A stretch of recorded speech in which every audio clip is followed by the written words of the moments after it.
we take the show much higher to much higher depths, levels when we go to my good friend, joins us every Friday. Michael Johns is here. He's a policy analyst, former speechwriter for President George H.W. Bush, and one of the co-founders of the Tea Party movement. Mike, I guess the first thing this week, I was on the radio yesterday with Frank Morano, and Frank was recounting a time he and I were driving in the car 8 years ago, and I said to him, Herman Cain is my favorite Republican candidate. And I really liked Herman Cain because he came with that, private sector swagger.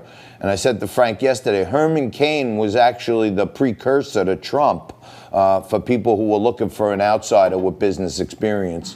What do you know about Herman Cain? Obviously we all sadly, wish his family well and stuff. But yeah, I have to say, I really feel like we've lost a conservative icon yesterday. And I agree with your perspective. From the very first introduction that I had to Herman Cain, I always held him in high esteem, and for a whole bunch of reasons. One of them is the one you just mentioned, is that it doesn't always receive a lot of attention. I think people in the political world tend to be a bit more insulated, but this was a man who grew up in fairly significant poverty. Born in Memphis, as I recall, he moved to Georgia. He went on and received a bachelor's degree and a master's degree in computer science, which, maybe it doesn't sound too impressive, but if you're kind of that pre-computer generation, as I can recall, with in my business administration curriculum, computer science before computers was immensely difficult. And he, right. You know what I'm saying? I mean, they didn't even call it, when I attended University of Miami in Florida, they called it management information systems. And it was like trying to understand computer functionality without ever being on a computer. And Herman Cain, to his great credit, went on to receive a master's in this, which, really provided him with a lot of sensitivity and understanding of business data long before this data revolution that we're in right now. And he utilized that, joining what originally, as I recall, was the Pillsbury Company, which owned Godfather's Pizza. He was given a chain of restaurants in the Philadelphia area to monitor basically the metrics and performance of, and did an exceptionally great job and really moved up throughout the Pillsbury system, and ultimately on to becoming CEO of Godfather's Pizza. Right. Now, me personally, I got to tell you, Italian guy from Staten Island, right?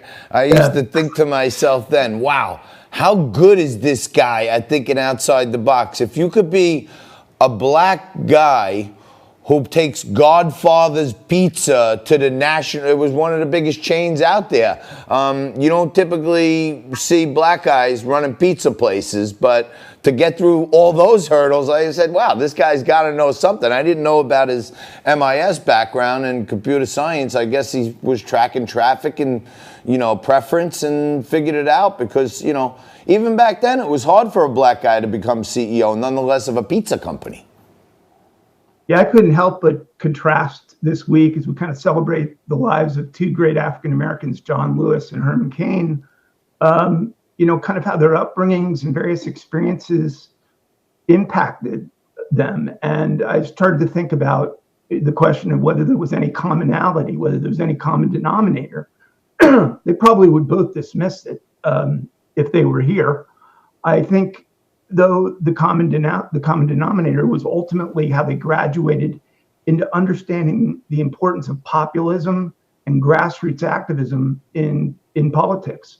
And of course, in the case of John Lewis, he did it with the famous Edmund Pettus Bridge walk and multiple, literally physical violent encounters with law enforcement in his battle for civil rights. But mobilized great people, was there that day at the famous MLK I Have a Dream speech in Washington, D.C., actually spoke, as I recall, that day. And I recall that because I think there was some debate over language he wanted to use about the Kennedy administration. He wanted to pointedly ask, what side is this federal government on? This was John Lewis at the MLK rally. And I think it was scratched out, which, if you sort of study the history of the civil rights movement, their relationship with the Kennedy administration was always a kind of sensitive and difficult one, where they were torn between supporting it, opposing it, and they kind of it sort of came down in the middle, and it was obviously an immensely sensitive political time. But of course, Herman Cain went on to be affiliated with a populist political movement called the Tea Party movement. And I will say, when I thought yesterday about immediately upon hearing of his death, the first thing I thought about was just how right from the get-go, he was one of those guys who was on the phone with people in our movement, talking about how he could help, what we needed to do, how to go about it, offering support and resources. And I'm sure he spoke probably at 15, 20 Tea Party rallies across this country. He was very involved in his hometown of Atlanta, which was one of the most important centers for Tea Party activism early on. But he went on, of course, throughout all of that. And then, ultimately on the private sector career, John, I mean, you'll appreciate there started to be a lot of, Pillsbury ultimately kind of lost its commitment to Godfather's, as I recall. And he purchased Godfather's Pizza in a leveraged buyout. Yep, I remember that. That's what I'm saying. I could see if you came up through the corporate ranks, but, I would think they would have some Italian guy at least in there running the pizza shop. But I know Herman Cain actually bought the whole franchise opportunity from Pillsbury. So I always thought, wow, there's a lot of reasons. I mean, I loved his 999 plan when he started talking about it. I think, it still applies today. It would be a tremendously great thing for our country. So he was a very innovative guy, that's for sure. And, on the John Lewis front, I was watching some stuff on him because, for whatever it's worth, I may not agree with him politically. I did always respect the guy and how much effort he put into trying to be nonviolent and still, push a passive-aggressive message, which he did. And you got to give him credit for that. Any activist has to learn from how did they build a movement that made historic change. But I was also wondering, he must have been at some things that got violent, but he must have always been one of the guys right in the front, tip of the spear when things got heated because, apparently he got his head bashed open multiple times, so the guys in the front take the beating usually.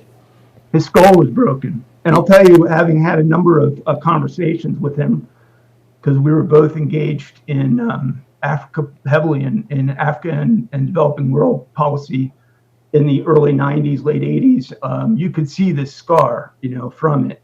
Right. And I kind of, everybody, look, you never say bad words of the dead. And I think you celebrate John Lewis for predominantly, in my view, the work he did in the civil rights movement. Yeah. I think you're exactly right. There's a lot of lessons there that could be learned about whatever's going on in these streets today, because they're not at all drawing on the lessons of John Lewis. No. When John Lewis, faced, when he did get across the Edmund Pettus Bridge, and they confronted police, and there was going to be, conflict, they sat down and prayed, as I recall. They didn't engage law enforcement right. or attempt to overcome it by force.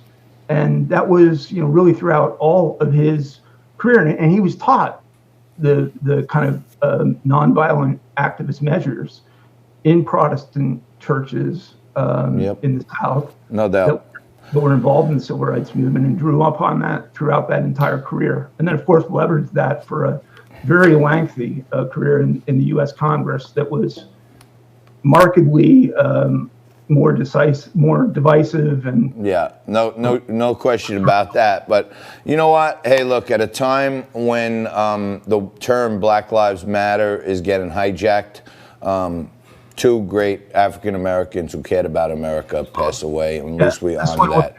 Thanks, Mike. Appreciate it. I'll talk to you again soon. You're the man. Have a great weekend.